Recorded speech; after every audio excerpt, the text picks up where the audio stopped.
আমাদের গৌরাঙ্গ মহাপ্রভুকে আমরা কি বলে এসেছি?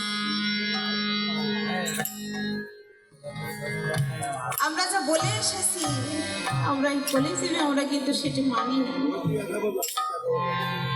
যখন এই মর্তধামে আসবো, তখন আমাদের প্রাণময় প্রাণভবন দেখে আমরা বলেছিলাম, হে গোবিন্দ, হে আমার প্রাণনাথ প্রাণ গোবিন্দ,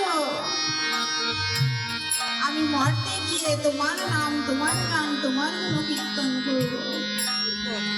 কিন্তু যখনই এই ধর্মে আমাদের পড়ি, তখনই আমরা তার আমাদের আগে প্রাণ গোবিন্দের নাম আমরা ভুলে যাই।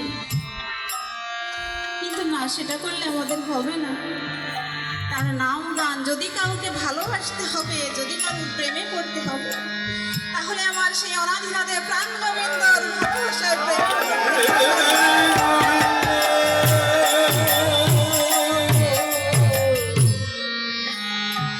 এই জগতে আমাদের শুধু আমরা অভিনয় করি, কেউ আমার স্বামী, কেউ বা সন্তান, কেউ বা ভাই, কেউ বা মা, কেউ বা বাবা। আমাদের শুধু এটা অভিনয়, আমাদের আপনই কেউ নয়। আমাদের আপন হলো সেই অনাদিনাথে প্রাণ গোবিন্দ, যাকে আমরা ভুলে বসে আছি। মায়ার সংসারে, মায়ার জগতে আমরা পড়ে আছি।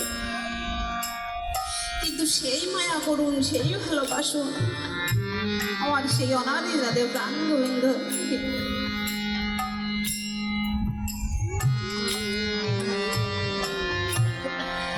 তাই এমন ভালোবাসেছিল আমার শঙ্করাচার্য আর তারই সহধর্মিনী সত্যবতী মা। একদিন সত্যবতী মা বসে বসে বলছে, স্বামী, আমাদের তো যাই হোক সুখে শান্তিতে আমার গোবিন্দ আমায় রেখেছে, আমায় ভালো রেখেছে। এমন সময় গৌরাঙ্গ মহাপ্রভু ভাবলেন যে কলি যুগে কলির মাটিতে পাপ ঢুকে গেছে, আমার যে কোনো ভাবে এই পাপ থেকে আমার মর্তবাসীকে পাপ থেকে মুক্ত করতে হবে। তখন নিজেই গৌরাঙ্গ মহাপ্রভু তার সঙ্গী সমাবেশ নিয়ে মর্তে এসে প্রত্যেক দিন এই শঙ্করাচার্যের বয়সে তার সকালবেলায় তার সেবা নিত। একদিন শঙ্করাচার্য বসে বসে তার সহধর্মী স্ত্রীকে বলছে, সত্যবতী, আজ তো আমি অনেকের দুয়ারে গেলাম একটু ভিক্ষার জন্য, কেউ তো আমায় দিল না সত্যবতী, বা কেউ তো আমায় পেল না। আমি কাকে, আমি আজ আমার গৌরাঙ্গের সেবা কি দিয়ে দেবে বলতে পারো? আমাদের শুধু একজন স্বামীর স্ত্রী হয়ে থাকলে চলবে না।